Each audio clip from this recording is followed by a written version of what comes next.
నేరం పట్ల ఉదాసీనత వహించడం కారణంగా ఏకంగా దేశ అధ్యక్ష పదవి వదులుకున్న ఘటన తాజాగా వెలుగులోకి వచ్చింది.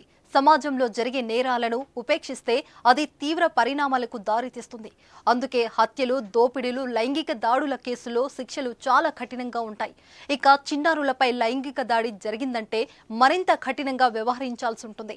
చట్టం ముందు అందరూ సమానమేనని అన్ని దేశాలు తీర్మానించుకుంటాయి. కానీ ఓ నేరం పట్ల ఉదాసీనంగా వ్యవహరించడం మొదటికే మోసం వచ్చింది. ఏకంగా దేశ అధ్యక్ష పదవిని వదులుకోవాల్సిన పరిస్థితి వచ్చింది. గజం కేవలం 4,500 రూపాయలతో 165 గజాల భూమి కేవలం 8 లక్షలు మాత్రమే.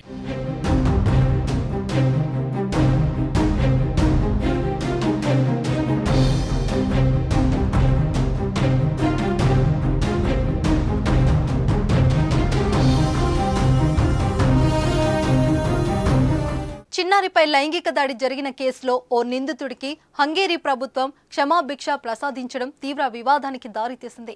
ప్రతిపక్షాల విమర్శలతో ఆ దేశ అధ్యక్షురాలు కటాలిన్ నోవాక్ అని తన పదవికి రాజీనామా చేశారు. హంగేరీ ప్రభుత్వాధికారం ఆ దేశ ప్రధాని చేతిలో ఉంటుంది. అధ్యక్షులకు అధికారాలు అంతంత మాత్రంగా ఉంటాయి. మార్చి 2022లో కటాలిన్ అధ్యక్ష బాధ్యతలు చేపట్టారు. అధ్యక్ష బాధ్యతలు చేపట్టిన ప్రథమ మహిళ కటాలిన్ కావడం విశేషం.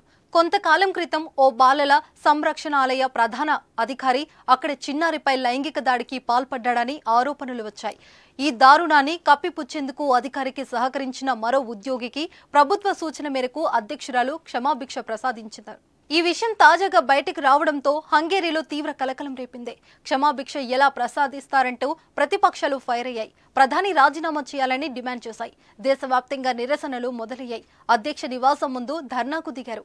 నిరసనల విషయం తెలియగానే ఖతర్లో ఉన్న అధ్యక్షురాలు కటాలియన్ స్వదేశానికి చేరుకున్నారు. విమానం దిగిన వెంటనే తాను రాజీనామా చేస్తున్నట్లు ప్రకటించారు. అధ్యక్షురాలి రాజీనామాతో శాంతించని నిరసనకారులు ప్రధాని సైతం రాజీనామా చేయాలని డిమాండ్ చేస్తున్నారు.